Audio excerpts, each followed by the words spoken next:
January 1, 1945. The morning light was slow to rise over Belgium. A cold mist hung low across the fields and airstrips, turning the Allied bases into quiet islands of half-sleep. Inside a makeshift mess hall at Ash Airfield, some American pilots clinked tin mugs in half-hearted celebration. There were donuts, a bottle of whiskey passed from hand to hand, and a record player humming an old Glenn Miller tune. The war, they believed, was in its final act. The Battle of the Bulge had stalled. Hitler's last gasp was fading. They had made it to another year. Across the channel, the British were also stirring from a modest night of celebration. Bacon crackled on stoves. Pilots wandered out to pre-flight their Spitfires and Tempests, yawning under gray skies. Ground crews in heavy coats tugged canvas from frosted wings. In hangars, wrenches turned slowly. The war machine was alive, but unhurried. No one saw them coming. At that same moment, a few hundred miles to the east, in German-held territory, an eerie silence fell over dozens of camouflaged airfields. The Luftwaffe, battered and diminished, had not slept. Pilots strapped into cockpits before dawn. Mechanics tightened bolts with shaking hands. Fuel trucks moved in darkness, careful not to draw attention. Orders had come directly from the top. Everything must be ready before first light. From the woods near the town of Euskirchen, flight leader Karl Boris stood beside his Focke-Wulf 190, listening to final instructions.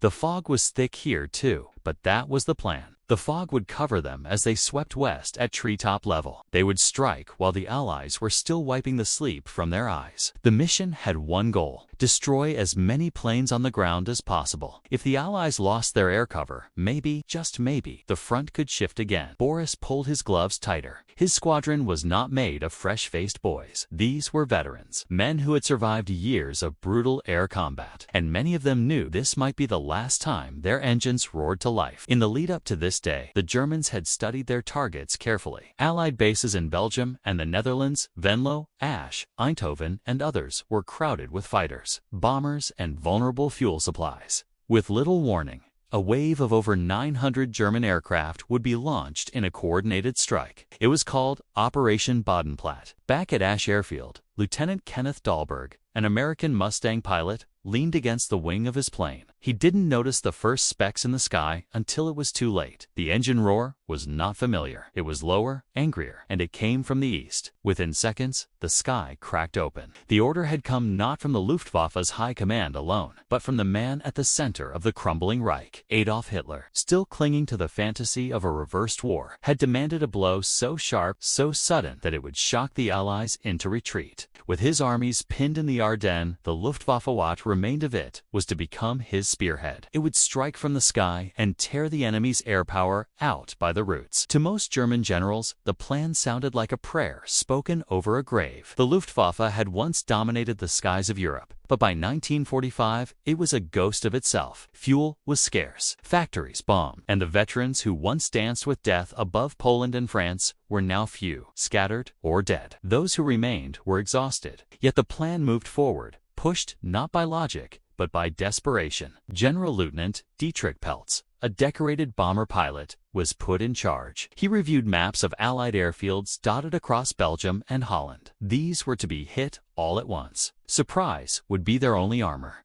The attacks would come low and fast, weaving through trees and villages with no warning. In theory, it was simple. In execution, it was chaos waiting to happen. The German High Command named it Operation Bodenplatte Baseplate. It's a fitting title for a plan that would try to hammer the Allies at their very foundation. In the days before the attack, intelligence officers gathered what scraps they could. Photographs from high-altitude flights, sketches smuggled by spies, even vague radio chatter intercepted from the front. Much of it was incomplete. Still, commanders marked targets with red grease pencils: Eindhoven, Brussels, Melsbroek, Metz, and more. Many of the Luftwaffe squadrons were pulled from the defense of Germany itself. Jagdgeschwader 3, JG-26, JG-27 names once feared by the Allies were handed the task. Some pilots had flown hundreds of missions. Others were barely trained. Their briefings were rushed. Maps were memorized in minutes. And because secrecy was essential, most German anti-aircraft units were not told of the operation. This This decision would cost lives before a single shot was fired. Back at a forward airstrip near Cologne, Oberfeldwebel Otto Bayer sat quietly, staring at a black-and-white photograph folded in his breast pocket. It was his wife and son. He had seen them last in 1942. No letter had come in weeks. He folded the photo away and pulled on his goggles. As engines roared to life across half of Germany, the final hope of the Luftwaffe rose with them, not on the wings of strategy, but on the wind of a dying dream. They believed for one more hour that they could still turn the war. But the fog, the flak, and the silence of the skies would soon reveal how far the Luftwaffe had fallen. Dawn broke as a dull smear across the horizon, barely touching the frost that covered German runways. Pilots stood beside their fighters in silence, breath fogging in the cold. They checked watches, checked straps, checked nothing in particular. Some smoked without speaking. Others muttered final instructions into the icy wind. Then came the signal. One after another, Messerschmitts and Focke-Wulfs surged forward, wheels kicking up slush, propellers slicing the air with a roar that had once filled the skies of Europe. They lifted off low and heavy, full of fuel and ammunition,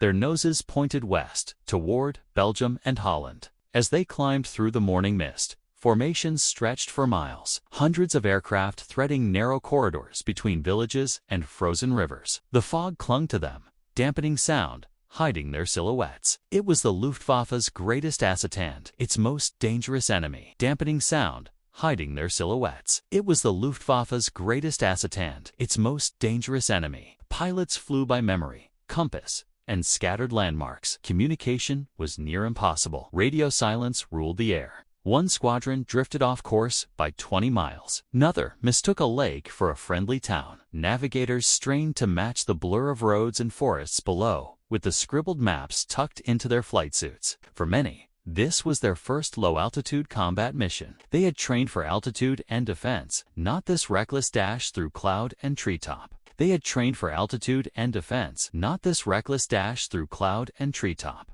A single mistake could put them into a hillside or a barrage of friendly flak. Atop a ridge outside the village of Mamadi, German anti-aircraft gunners saw dark shapes emerging through the fog. They opened fire, unaware they were shooting at their own fighters. In seconds, 3 planes burst into flame, crashing in orange fireballs into snow-covered fields. It wouldn't be the last time the Luftwaffe's own guns turned against them. In one cockpit, Lieutenant Karl Frey gripped the stick tighter. His goggles were fogging, and the roar of his squadron's engines had faded behind him. He was alone for a moment, until shapes formed in the mist, his comrades again. Flying low above a frozen river, sun just beginning to catch the silver edge of their wings. Beneath them, the land rolled quiet. Belgian towns still slept. Allied airfields were just minutes away, and still no one knew they were coming. At the Allied airbase in Asch, Belgium, mechanics moved slowly across the tarmac. The air was bitter. Engines needed warming. Propellers were hand-cranked. Some men joked about the night celebration. Others complained about hangovers. It was New Year's Day, 1945, and the war felt far away for just a moment.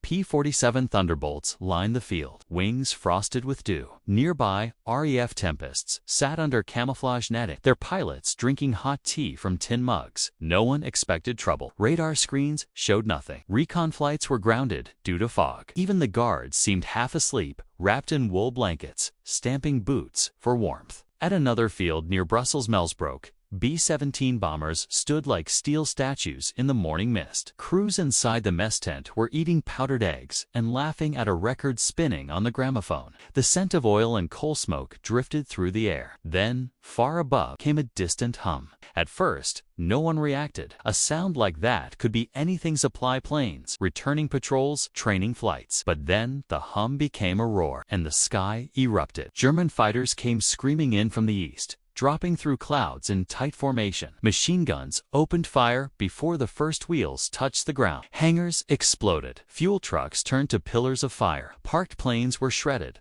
one after another, without ever leaving the earth. Pilots ran from tents, some barefoot in the snow. Ground crews dove for cover. Anti-aircraft guns turned slowly, too late. The air filled with the hiss of bullets and the howl of burning metal. Smoke crawled toward the sky, thick and black. At Asch, a young American pilot named John Mayer had just stepped outside when the first explosion hit. He shouted for his squadron, ran to his aircraft, and took off through a curtain of smoke and gunfire. Others followed. Within minutes, American fighters were clawing into the sky, trying to chase an enemy already disappearing into the haze. But the damage was done. At Melsbroek, more than 20 bombers lay in ruins. Fires burned for hours. At least 60 aircraft were destroyed in a single pass. And yet, for all the devastation, the Allies were only waking up. The real toll of Bodenplatte was still unfolding in the air and in the minds of the men who had flown into the fire. Flames rose before the sun did. At Y-29 Ash Airfield in Belgium, American pilots from the 366th Fighter Group were strapping into their P-47 Thunderbolts. The morning was unusually mild for January, a faint mist clinging to the edges of the runway. Mechanics tightened engine cowlings, checked oil lines, and lit cigarettes between last-minute checks. Nobody expected combat this early. The war had moved east, deep into Germany. Many believed the Luftwaffe was finished. Then came the roar. It wasn't the steady hum of Allied aircraft. This sound was deeper, angry, unnatural. Dozens of German FW-190s and Bf-109s burst from the sky in tight formation, flying low and fast, their silhouettes darting just above the tree line. One American ground crewman had only enough time to shout before the first bombs fell. Fire erupted from the far end of the runway as planes parked wingtip to wingtip exploded in sudden violence. A P-47 was hit before it ever left the ground. Another burst into pieces while still in its revoop cycle. Flames shot skyward. Men scrambled, some diving into trenches, others sprinting for fire extinguishers or ducking behind fuel drums. Ammunition cooked off in parked aircraft. Pilots still in cockpits pulled straps tight and slammed throttles forward, trying to take off under fire. Lieutenant Phil Hauser made it into the air just in time to watch the tail of his friend S. Thunderbolt vanish in a flash. With his wheels still retracting, he turned straight into the attackers. It was chaos. The sky was full of intersecting trails, tracer fire, and twisting dogfights, all within 1,000 feet of the ground. Over 50 German fighters tore across the airfield, strafing control towers, barracks, and fuel trucks. But the surprise was not total. At least a dozen Allied pilots made it airborne, many without orders, driven by instinct and fury. They gave chase instantly. German pilots, flying fast and low, now had to contend with enemies rising behind them. At other airfields across Belgium and the Netherlands, the same scene played out. Eindhoven, Metz, St. Trond. British Spitfires burned on the grass. RAF Typhoons exploded mid-roll. At one field, pilots were caught still eating breakfast. In another, a Dutch farmer watched in disbelief as a line of Bf-19s skimmed his orchard on the way to strike. But the tide was already turning. The Allies, though caught off guard, responded fast. Anti-aircraft gunners scrambled to positions. Alerted by radio, some bases managed to get fighters airborne just minutes before the first German wave hit. The Luftwaffe spread thin, could not follow up. They had bet everything on one hard punch, and it was starting to miss. Not all the flak came from the enemy. As the German formations pulled away from their targets, some pilots climbed for altitude, seeking the sunlit edges of the morning fog. Pilots climbed for altitude, seeking the sunlit edges of the morning fog. Others stayed low, hugging the treetops to escape Allied radar and returning fighters. But in the confusion, something went wrong. Friendly guns opened fire. On their return leg, several Luftwaffe units were mistaken for enemy aircraft by their own anti-aircraft batteries. German flak crews, already shaken from days of Allied raids, had not been told about Operation Bodenplatte. In many sectors, they were given no warning at all. So, when formations of fighters appeared on the horizon, flying fast and low from the west, the reaction was immediate. At least a dozen German planes were downed by their own side. One pilot later recalled watching his wingman's aircraft shatter into flame, not from an enemy, but from German guns near Bonn. Watching his wingman's aircraft shatter into flame, not from an enemy, but from German guns near Bonn. Another barely avoided being shot down near the Rhine after diving into a frozen valley to escape both enemy fire and the mistake of his countrymen. The Luftwaffe had planned the operation in secrecy, hoping to preserve surprise. But the cost of that secrecy now became clear. Coordination with ground units was incomplete. Some flak crews received outdated maps. Others had no idea an attack was coming at all. In the fog and chaos, even elite squadrons got misidentified. An attack was coming at all. In the fog and chaos, even elite squadrons got misidentified. Worse still, Navigation errors caused by weather and poor visibility sent several formations off course. One group meant for Brussels struck a field in France. Another never found its target at all, circling low over unfamiliar terrain before being picked off by roving Allied fighters. And those allies were fighting back harder by the minute. At some airfields, the attackers found themselves facing pilots who had managed to launch mid-raid. Some German units, expecting a soft strike, now faced veterans with altitude, speed, and vengeance on their side. In several cases, German aces who had survived years of war were shot down during their escape. By noon, the operation was over. The smoke still drifted from the wreckage of dozens of Allied aircraft. Hangars had been destroyed, but the Luftwaffe had paid dearly. They had lost nearly 300 aircraft in a single morning, many with their pilots, men who could not be replaced. The Allies, stunned at first, were already rebuilding. The Germans had struck, but the blow had not crippled the enemy. It had only bloodied themselves. And as command reports came in, the picture grew darker. This was no victory. This was a final gamble, played with broken cards. Smoke hung low over the fields, and the smell of scorched metal drifted for miles.